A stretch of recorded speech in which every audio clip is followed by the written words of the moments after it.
नमस्कार, आर्य न्यूज देख रहे हैं आप। मैं हूं आपके साथ पल्लवी सिंह। बुलेटिन की शुरुआत करते हैं यूक्रेन रूस युद्ध से, जहां इस युद्ध का आज 40वां दिन है। रूस ने यूक्रेन की राजधानी कीव पर हमले और भी तेज कर दिए और ये हमले तेज करते हुए आसमानी बमबारी भी जारी कर दी है। आपको बता दें कि इसमें 20 लोगों की अब मौत हो चुकी है और इसी बीच कीव के मेयर ने यह दावा कर दिया है कि करीब 300 से ज्यादा शवों को दफनाया गया। दरअसल रूसी सेना ने कीव से पीछे हटते वक्त बूचा में कत्लेआम मचाते हुए आसमानी बमबारी की, जिसमें शहर पूरी तरह से तबाह हो गया है। सड़कों पर लाशें दिखाई दे रही हैं। बताया जा रहा है कि रूसी सेना को जो कोई दिखाई दिया उसको गोलियों से भून दिया गया। तो वहीं कीव के मेयर ने यह दावा करते हुए कहा है कि रूसी सेना के इस हमले के बाद करीब 300 शवों को दफना दिया गया है। कीव में जंग कवर करने गए यूक्रेनी पत्रकार का भी शव मिला है। बताया जा रहा है कि 19 दिन से लापता थे, जिसका शव शुक्रवार को बरामद किया गया। तो वहीं इस सब के बीच यूक्रेन की इकोनॉमी को लेकर राष्ट्रपति जेलेंस्की ने कैबिनेट मीटिंग बुलाई है। युद्ध के बीच में यूक्रेन के आर्थिक सुधारों पर चर्चा भी की गई। बैठक का एक वीडियो भी जारी किया गया है। जेलेंस्की कह चुके हैं कि नाटो ने यूक्रेन का सदस्य ना बनाकर गलती की है। इससे ये साफ हुआ कि नाटो से भी जेलेंस्की का पूरा तरह से मोहभंग हो चुका है। बता दें कि अब तक 65 लाख लोग यूक्रेन छोड़ने को मजबूर हुए हैं। हंगरी में भी यूक्रेन के लोगों को शरण मिली है। बुडापेस्ट में शरणार्थी औरतें और बच्चों ने हंगरी सरकार से यूक्रेन की मदद की अपील की।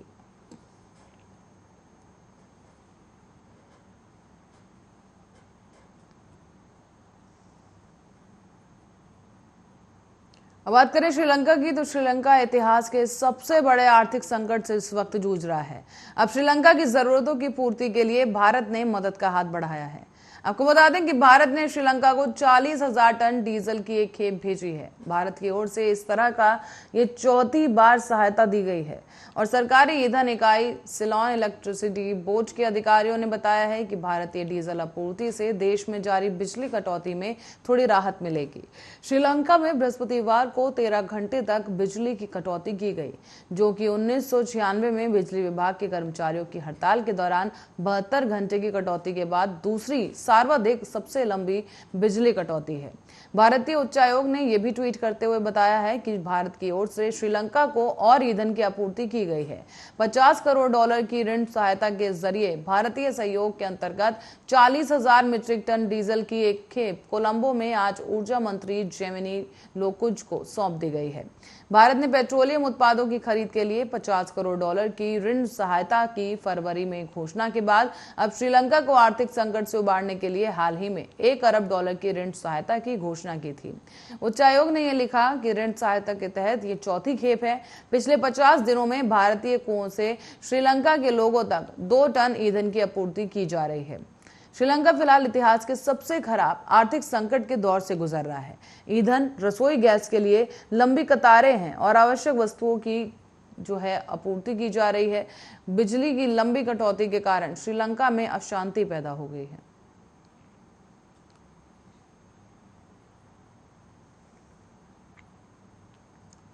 अब पड़ोसी देश पाकिस्तान के प्रधानमंत्री इमरान खान के लिए आज का दिन फैसले का दिन है। ये दिन इमरान खान के सियासी करियर को तय करने वाला है और संसद के भीतर इमरान खान को बहुमत साबित करनी होगी। लेकिन नंबर गेम में वो पिछड़ते दिख रहे हैं। बावजूद इसके वो हार मानने को तैयार नहीं। अविश्वास प्रस्ताव पर वोटिंग से पहले हिंसा ना हो, इसके लिए राजधानी इस्लामाबाद में धारा 144 लागू कर दी गई है। इमरान खान के लिए आज तय हो जाएगा कि वो पाकिस्तान में पीएम बने रहेंगे या अपने कार्यकाल से करीब 1.5 साल पहले ही कुर्सी छोड़ देंगे। अविश्वास प्रस्ताव पर आज होने वाली वोटिंग में जीत तो उन्हें सांसदों के समर्थन से ही मिलेगी, लेकिन इमरान खान अपने कार्यकर्ताओं को, समर्थकों को उकसा रहे हैं और इस्लामाबाद में भीड़ जुटाने के लिए बुला रहे हैं। पीटीआई के समर्थक सड़कों पर उतरकर नारेबाजी भी कर रहे हैं। तो वहीं आपको बताते चलें कि बहुमत के लिए नंबर गेम में पिछड़ चुके हैं इमरान खान और वो हार कबूल करने को तैयार नहीं। तो इस दौरान पाकिस्तान के रोजाना टीवी पर आकर एक ही बात कर रहे हैं कि वो कप्तान है और कप्तान के पास जीत के कई प्लान होते हैं। कल शाम भी उन्होंने शमा टीवी पर एक इंटरव्यू दिया, जहां उन्होंने दावा दोबारा से दोहराया है। आपको बता दें कि इमरान ने कहा कि मैच में कल धमाल होने वाला है। मैं तो हार नहीं मान रहा। अच्छा कैप्टन कभी हार के बारे में नहीं सोचता। हमारे पास रणनीति है, कल सामने आ जाएगी और मैंने बेहद कम लोगों को अपनी रणनीति के बारे में बताया है। लेकिन इमरान हार नहीं मानने का जो दावा कर रहे हैं उसके लिए संसद में आज जो संयुक्त विपक्ष की ओर से पेश किए गए अविश्वास प्रस्ताव पर वोटिंग में बहुमत साबित करना होगा। इमरान की पार्टी पीटीआई की सभी सदस्यों को वोटिंग के दौरान संसद में मौजूद रहने और अविश्वास प्रस्ताव के विरोध में वोट करने का आदेश दिया गया, लेकिन इमरान के साथ बहुमत नहीं है। विपक्ष लगातार ये दावा कर रही है और इस दावे में दम दिखता नजर आ रहा है।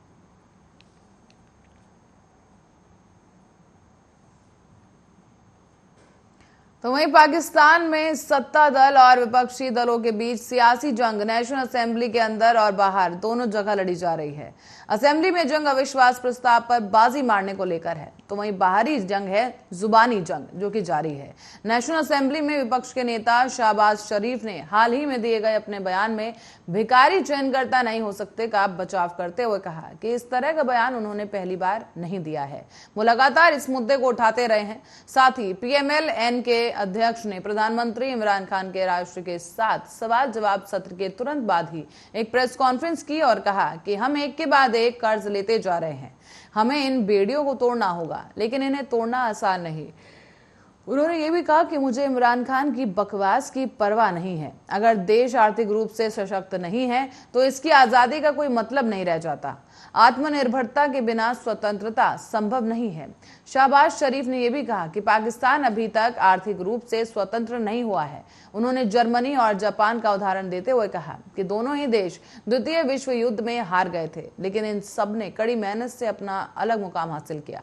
शहबाज शरीफ ने आगे ये भी कहा कि पीएम इमरान खान पर जमकर निशाना साधा और कहा कि इमरान के खिलाफ पहले देशद्रोह का मामला दर्ज किया जाना चाहिए। उन्होंने देश के गौरव को नुकसान पहुंचाया है।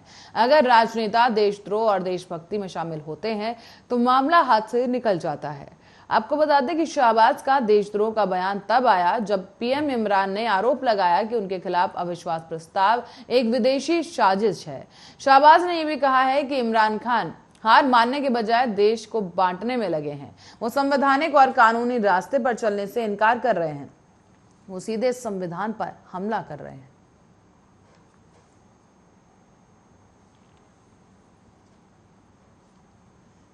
और इसी बीच एक बड़ी खबर सामने आ रही है गाजियाबाद से, जिससे आपको रूबरू करा दें कि गाजियाबाद में इस वक्त की बड़ी खबर आपको बताते चलें, जहां पुलिस और बदमाशों के बीच मुठभेड़ हो गई है। बड़ी खबर इस वक्त की गाजियाबाद से सामने आ रही है, जहां पुलिस और बदमाशों के बीच मुठभेड़ की खबर सामने आई है।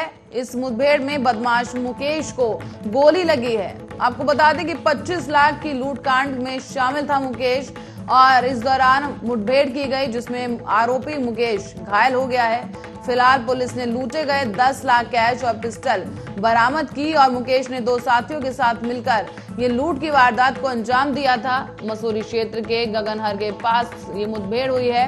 गाजियाबाद में बड़ी खबर इस वक्त की आपको बता रहे हैं गाजियाबाद से, जहां मुकेश नाम के इस आरोपी के साथ मुठभेड़ हुई पुलिस की, जिसमें आरोपी मुकेश घायल हो गया है। आपको बता दें कि मसूरी क्षेत्र के गंगनहर के पास मुठभेड़ हुई है। हाल ही में एक लूट को अंजाम दिया था मुकेश ने, जिसमें से पुलिस ने 10 लाख कैश बरामद कर लिया है।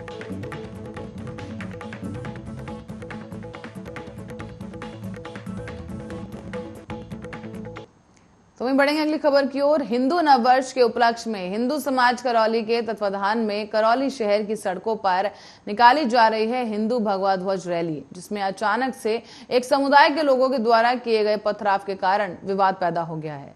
इसी के चलते पूरा करौली शहर आग की लपटों से जल उठा है। तो वहीं आपको बता दें कि करौली शहर में हालात तनावपूर्ण हो गए हैं। मिली जानकारी के अनुसार नववर्ष के उपलक्ष्य में हिंदू समाज के युवा शहर पर सड़कों पर भगवा ध्वज रैली निकालते हुए जय श्री राम के नारे लगा रहे थे। जैसे ही रैली शहर के फूटा कोट और हटवारा रोड की ओर से गुजरी, तभी एक समाज के लोगों के द्वारा रैली पर पथराव कर दिया गया। इसके कारण हालात तनावपूर्ण हो गए और शहर की दुकानों में आग लगा दी गई। पूरा मामला आपको बता दें कि करौली शहर का है, जहां पर आग की लपटों से अब ये शहर जल उठा है। पथराव में घायल हुए युवाओं को राजकीय सामान्य चिकित्सालय में भर्ती करा दिया गया। तो वहीं चिकित्सकों ने गंभीर रूप से घायलों को जयपुर रेफर किया है। जानकारी के अनुसार 4 दर्जन से भी ज्यादा लोग घायल हो गए हैं और साथ ही कोतवाली थानाधिकारी रामेश्वर दयाल मीणा समेत 4 पुलिसकर्मी भी इस दौरान पथराव में घायल हुए हैं। तो वहीं आक्रोशित युवाओं के द्वारा शहर की दुकानों में तोड़फोड़ करते हुए 2 मोटरसाइकिल समेत आधा दर्जन से अधिक दुकानों को आग के हवाले कर दिया गया। इसके कारण कई दुकानें आग की भेंट चढ़ गईं। अचानक से आग की लपटों की वजह से दुकान जलने लगी और इसकी खबर जैसे ही आग की तरफ फैली तो चारों ओर हड़कंप मच गया और लोग डर के कारण अपने घरों में छुप गए हैं। भगवा रैली पर पथराव के बाद अब उप विवाद से शहर में तनावपूर्ण हालात होने और आगजनी की घटना के बाद पुलिस अधीक्षक शैलेंद्र सिंह इंदौलिया और राजेंद्र सिंह शेखावत ने घटनास्थल का दौरा करते हुए करौली शहर की सड़कों पर गश्त करने के साथ ही करौली शहर में कर्फ्यू लगा दिया है। पुलिस अधीक्षक शैलेंद्र सिंह इंदौलिया ने तनावपूर्ण हालात को देखते हुए कर्फ्यू लगाने के साथ ही भारी संख्या में पुलिस जत्था करौली शहर में तैनात कर दिया है। तस्वीरें आप देख पा रहे हैं, ये करौली शहर की है जहां पर आग लग चुकी है।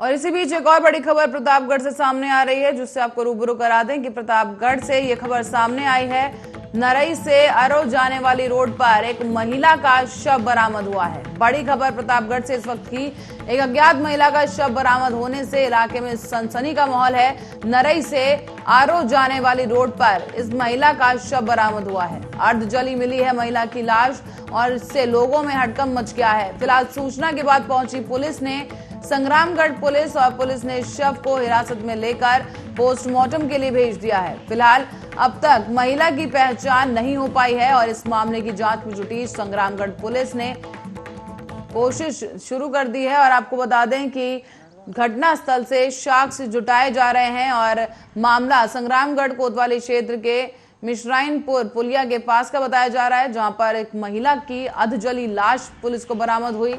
और आपको बताते चलें कि महिला की शिनाख्त अभी तक नहीं हो पाई है, लेकिन पुलिस की तरफ से कार्रवाई की जा रही है। फिलहाल महिला के शव को पोस्टमार्टम के लिए भेज दिया गया है।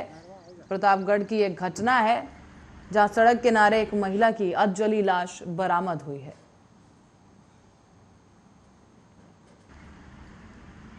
और इसी बीच बढ़ेंगे अगली खबर की ओर। मणिपुर से खबर सामने आ रही है, जहां मणिपुर सरकार के मानवाधिकार कार्यकर्ता इरोम शर्मिला को उनके 16 साल के अफस्पा विरोधी आंदोलन के लिए सम्मानित किया जाएगा।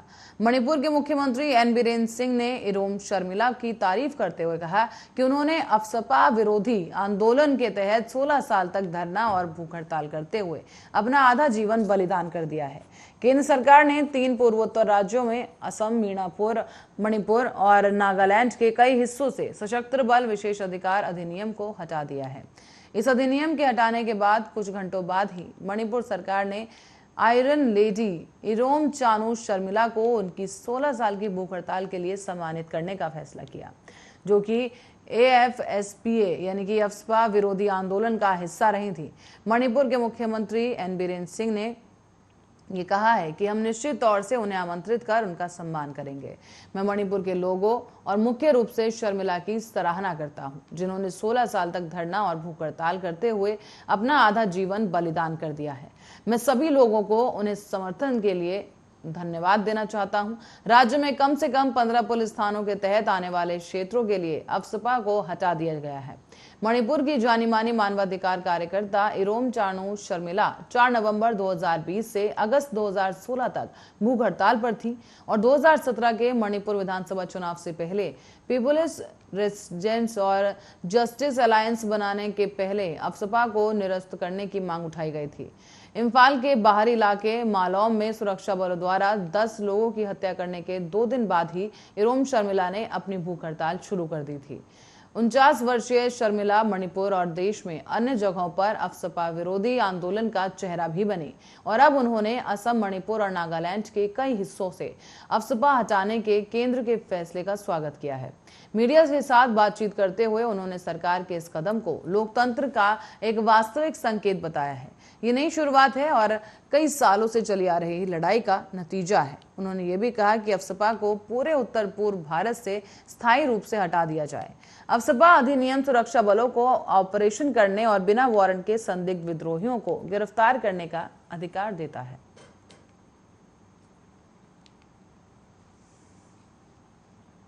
तो वहीं देश में पेट्रोल और डीजल के दाम में एक बार फिर से आग लग गई है। दिल्ली में पेट्रोल और डीजल के दाम आज फिर से 80 पैसे बढ़ गए हैं, जिसके बाद राजधानी में 1 लीटर पेट्रोल की कीमत अब 103 रुपए 41 पैसे हो गई है, जबकि डीजल की कीमत 94 रुपए 67 पैसे प्रति लीटर हो गई है। 4 महीने से ज्यादा के अंतराल के बाद 22 मार्च यानी मंगलवार को पहली बार इन कीमतों में बदलाव किया गया, जिसके बाद पिछले 13 दिनों के अंदर 11वीं बार ईंधन महंगा हुआ है। देश की आर्थिक राजधानी में 1 लीटर पेट्रोल की कीमत 118 रुपए 41 पैसे और 1 लीटर डीजल की कीमत 102 रुपए 64 पैसे हो गई है। ये पेट्रोल और डीजल की कीमतों में 85 पैसे की बढ़ोतरी की गई है।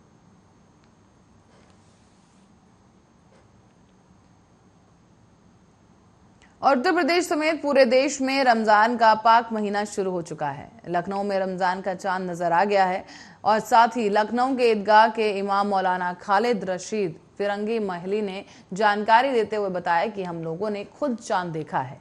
3 अप्रैल को पहला रोजा रखा जाएगा। तो वहीं उत्तर प्रदेश के मुख्यमंत्री योगी आदित्यनाथ ने प्रदेशवासियों को पवित्र रमजान महीने के अवसर पर हार्दिक बधाई और शुभकामनाएं दी हैं। इसी के साथ ही उन्होंने कोविड-19 के मद्देनजर सभी सावधानियों के साथ रमजान के दौरान धार्मिक कार्य संपन्न करने की भी अपील की। शनिवार को जारी किए गए सरकारी बयान के अनुसार अपनी शुभकामना संदेश में मुख्यमंत्रियों ने कहा कि रमजान के पवित्र दिनों में रोजा मानवता की सेवा और ईश्वर की बंदगी जैसे नेक कार्यों से धैर्य, आत्मा, अनुशासन और सहनशीलता, सादगी जैसी मूल्यों को बढ़ावा मिलता है। योगी आदित्यनाथ ने यह भी कहा कि इससे परस्पर प्रेम और भाईचारे की भावना बलवती है। और मुख्यमंत्री ने आगे ये भी कहा कि उत्तर प्रदेश समरसता, भाईचारे और सांस्कृतिक एकता की मिसाल है। उन्होंने इसके साथ ही नसीहत भी दी कि इसे विरासत और परंपरा को अक्षुण्ण रखते हुए कोरोना संक्रमण की दृष्टि से लोग सभी सावधानियां बरतते हुए रमजान के दौरान धार्मिक कार्य संपन्न करें। उल्लेखनीय है कि रविवार से रमजान का महीना शुरू हो रहा है।